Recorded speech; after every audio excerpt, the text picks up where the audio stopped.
ಸ್ವಲ್ಪ ದಿನಗಳ ಹಿಂದೆ ದೊಡ್ಡ ಪತ್ರೆ ಬಳಸ್ಕೊಂಡು ತೊವೆ ಅಥವಾ ದಾಲ್ ಮಾಡೋದು ಹೇಗೆ ಅಂತ ತೋರಿಸಿದ್ದೆ. ಅದನ್ನು ನೋಡಿ ಸುಮಾರು ಜನ ಇನ್ನೂ ಏನೇನು ಅಡುಗೆ ಮಾಡ್ಬೋದು ಅಂತ ಕೇಳಿದರು. ಹಾಗಾಗಿ ಇವತ್ತು ಈರುಳ್ಳಿ ಹಾಕಿ ಒಂದು ರುಚಿಕರ ಚಟ್ನಿ ತೋರಿಸ್ತಾ ಇದ್ದೀನಿ. ನಮಸ್ತೆ, ನಾನು ನಿಮ್ಮ ಲತಾ, ವೆಜ್ ರೆಸಿಪೀಸ್ ಆಫ್ ಕರ್ನಾಟಕಕ್ಕೆ ನಿಮಗೆಲ್ರಿಗೂ ಮತ್ತೊಮ್ಮೆ ಸ್ವಾಗತ. ಮೊದಲಿಗೆ ನೋಡಿ, ಈ ರೀತಿ ದೊಡ್ಡ ಗಾತ್ರದ ಒಂದು ಈರುಳ್ಳಿ ತೊಗೊಂಡು ಅರ್ಧಂಶನ ದೊಡ್ಡದಾಗಿ ಹೆಚ್ಚಿಟ್ಕೊಳ್ಳಿ, ಇನ್ನು ಅರ್ಧಂಶನ ಈ ರೀತಿ ಚಿಕ್ಕದಾಗಿ ಹೆಚ್ಚಿಟ್ಕೊಳ್ಳಿ. ಆಮೇಲೆ ಒಂದು ಬಾಣಲೆನಲ್ಲಿ ಒಂದು ಸಣ್ಣ ಚಮಚದಷ್ಟು ಎಣ್ಣೆನ ಬಿಸಿ ಮಾಡಿ 15ರಿಂದ 20 ಎಲೆಗಳನ್ನು ಬಾಡಿಸ್ಕೊಳ್ಬೇಕು. ಸ್ವಲ್ಪ ದೊಡ್ಡ ಗಾತ್ರದ ಎಲೆ ಒಂದು 20 ತೊಗೊಂಡಿದ್ದೀನಿ ನಾನು.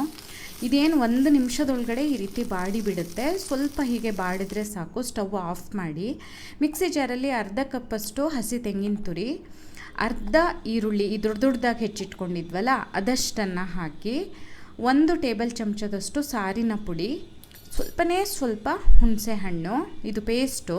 ನೀವೊಂದು ಸಣ್ಣ ನೆಲ್ಲಿಕಾಯಿ ಗಾತ್ರದ ಹುಣಸೆ ಹಣ್ಣಿಂದ ತೆಗೆದಿರೋ ರಸ ಹಾಕ್ಬೋದು. ಹಾಗೆ ಹುರಿದಿರುವಂತಹ ಎಲೆ, ಅಗತ್ಯ ಇರೋಷ್ಟು ನೀರು ಹಾಕಿ ರುಬ್ಕೊಳ್ಬೇಕು. ತುಂಬ ನುಣ್ಣಗೇನು ಬೇಡ, ಈ ರೀತಿ ತರಿಯಾಗಿ ರುಬ್ಬಿದರೆ ಆಯಿತು.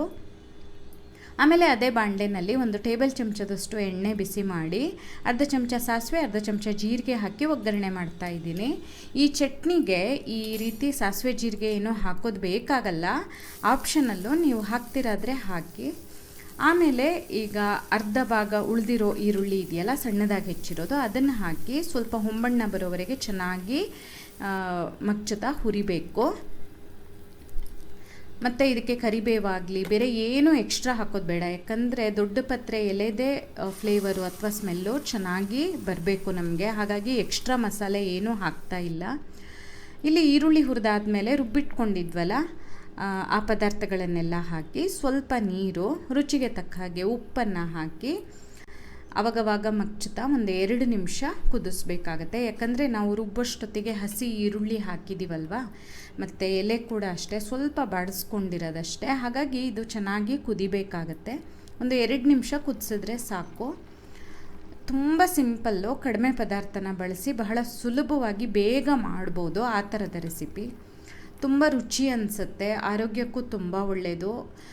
ಬಿಸಿ ಅನ್ನದ ಜೊತೆ, ರಾಗಿ ಮುದ್ದೆ ಜೊತೆ ಸಾಧಾರಣವಾಗಿ ಬಡಿಸ್ತಾರೆ. ನೀವು ದೋಸೆ, ಚಪಾತಿ ಯಾವುದ್ರ ಜೊತೆ ಬೇಕಾದರೂ ಬಡಿಸ್ಬೋದು. ದೊಡ್ಡ ಪತ್ರೆ ಬಳಸ್ಕೊಂಡು ಇನ್ನೂ ಅನೇಕ ರೆಸಿಪಿಗಳನ್ನು ಮಾಡ್ಬೋದು. ಹಾಗೆ ಅದರ ಆರೋಗ್ಯಕರ ಅಂಶಗಳನ್ನು ಸಹ ನಾನು ನನ್ನ ವೆಬ್ಸೈಟಲ್ಲಿ ಹಾಕಿದ್ದೀನಿ, ನಿಮಗೆ ಟೈಮ್ ಸಿಕ್ಕಿದ್ರೆ ನೋಡಿ. ನಿಮಗೆ ಈ ವಿಡಿಯೋ ಇಷ್ಟ ಆದಲ್ಲಿ ಲೈಕ್ ಮಾಡಿ, ಶೇರ್ ಮಾಡಿ, ಕಮೆಂಟ್ ಮಾಡಿ. ಹಾಗೆ ನಮ್ಮ ಚಾನಲಿಗೆ ಸಬ್ಸ್ಕ್ರೈಬ್ ಮಾಡೋದನ್ನು ಮರಿಬೇಡಿ. ಧನ್ಯವಾದಗಳು.